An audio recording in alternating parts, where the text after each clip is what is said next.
Hi, Jeremy here with another of the 20 shots from the golfing curriculum. Today we're talking about wedges, how to hit greens and control distance. But before we do that, we've got to make sure that we're making good contact. We don't want any fats or thins, that messes with our distance control. So let's focus on that first.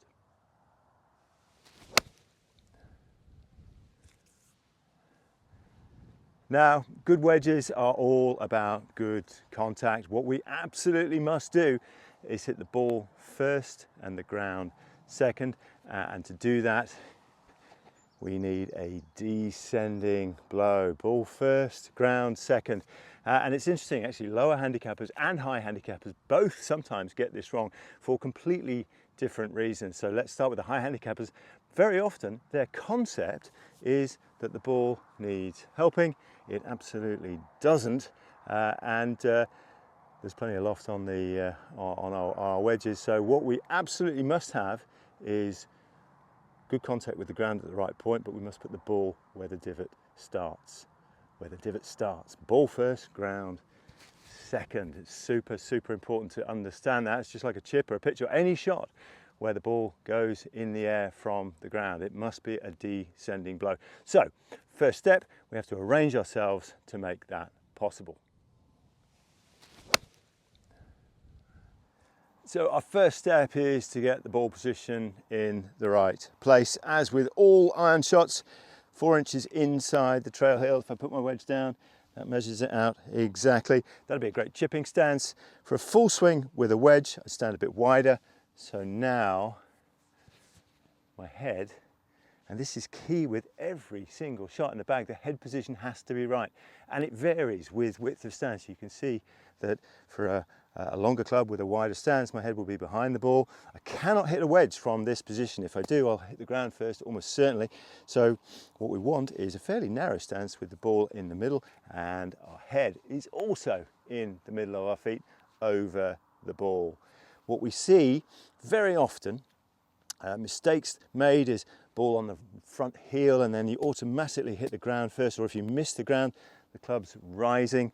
Or you see this often with good drivers of the ball or better players. I saw a really low handicapper in January who was hitting really high wedges and his head was behind the ball and he couldn't control the low point either. I kept scuffing them and thinning them as well. Really couldn't compress the ball or get a low flight either into the wind, which was just a really simple fix for a good golfer.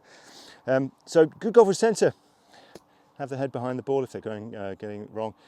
Higher handicappers, because they believe they need to help it, they tend to move the head back. Now these things are just a complete no-no. What we must not do is move off the ball in the backswing or move backwards in the downswing. In fact, a pretty good rule is start over the ball and the weight a little forward, move into the left side even in the backswing, and then move even further forward as you make the follow through. Let me just show you what that looks like from here. Yeah, and then a lovely little flighted shot. Ball first, ground second. Those are the rules.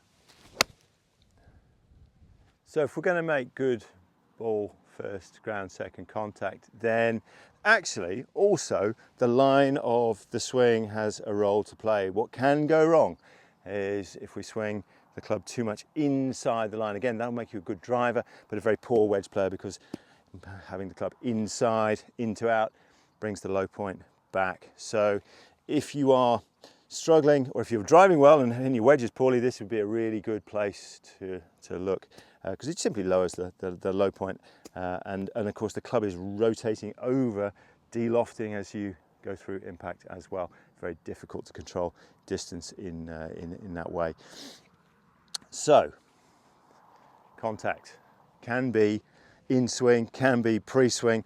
The absolute no-goes are head behind the ball, ball too far forward, moving off the ball, moving the head back, or being too much inside the line. And the other thing, of course, is simply concepts. A golfer is very likely to do what they think is right, and if they think the ball needs help, then they're very likely to give it and end up in an address position like this one, or impact position I should say, where the head is actually too far back. It's gone back from where it started. So if you're in any doubt as to whether you're doing this, put a camera up, video your swing and watch to see if your head is indeed moving backwards. So good contact essential. However, that does not make you a complete wedge player. Obviously, with TrackMan and Top Tracer ranges, we can go and measure our distances, but and my full swing with this pitching wedge goes about 118 yards on the fly. But that's a very, very limited way of thinking of these shots. What we have to do is to be able to judge distance and have a few more shots that we can trust and have measured. So how do we judge distance? Okay, I've got a full swing, pitching wedge, that will go 118 on the fly. That's a good shot actually. Now, I've got a couple of other things that I do to change the distance. I don't want to be hitting flat out wedges, certainly not in windy conditions, and obviously you don't get 118 yards exactly.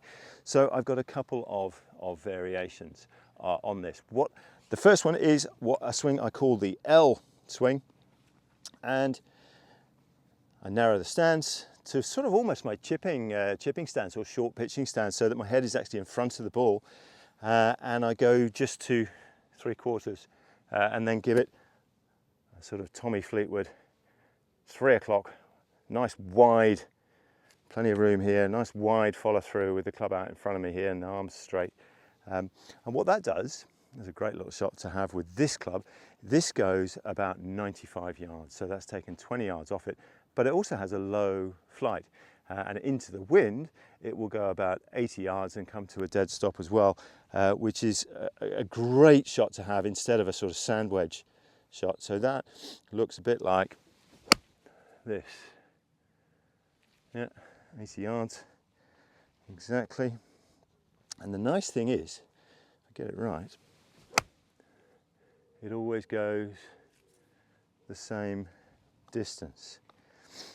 So that's a nice way to take off some, yeah, that's a lovely one. A nice way to take off some speed.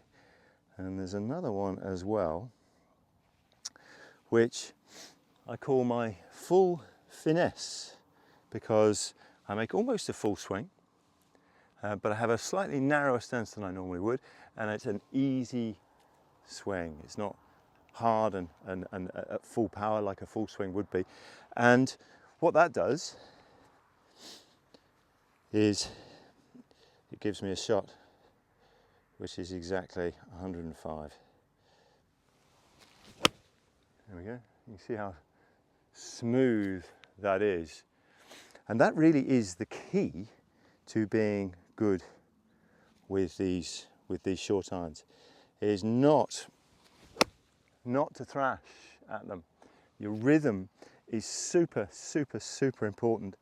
And it allows you to approach these shots with so much more confidence. The mental side of it is so much easier if you know your numbers. So with my pitching wedge, I've got 118, I've got 105, and I've got 95 at this longer end, all of which I can rely on. But I don't just have the pitching wedge, I have 3 other wedges that I can rely on as well. Let me just bring those in. I've got 4-degree spacings, and I've done exactly the same measuring with my 52, my 56, and my 60, and they all give me numbers that can be trusted. So I've got, at this longer end, 3 lengths of swing, 3 lengths of shot with each club, all of which have different trajectories. So I can fit them into whichever situation I'm confronted with. So if I need a low one into the wind, I'll simply add 2 clubs. It's a great rule. Add 2 clubs and use the L swing. That's a brilliant, brilliant rule. There's another video coming about that when we get a windy day. And also a lovely little short pitch shot with my 60, the L swing with my 60-degree wedge. It only goes 40 yards and the full finesse goes 48. So 38 and 48 are those my numbers. And I don't really hit a full swing with the 60-degree. I don't find that that's helpful. And generally, hitting flat out with your wedges is not a good system. Spins too much, contact is too difficult, you lose accuracy. You're much better off taking a shorter swing and you'll get much more consistency of strike and obviously then much more consistency of distance. The hard thing with these shots is not hitting them straight. The hard thing is hitting the ball the right distance. And with good contact, measuring your numbers and knowing what flights fit what situations, you can become such a better wedge player. Thanks for watching. I hope you enjoyed the video on this key element. There's a free download on a completely different topic, how to hit the driver. Hopefully that will help you hit the fairway more often. Download that, the link is in the description, and thanks for watching. Until next time, for another shot on the golfing.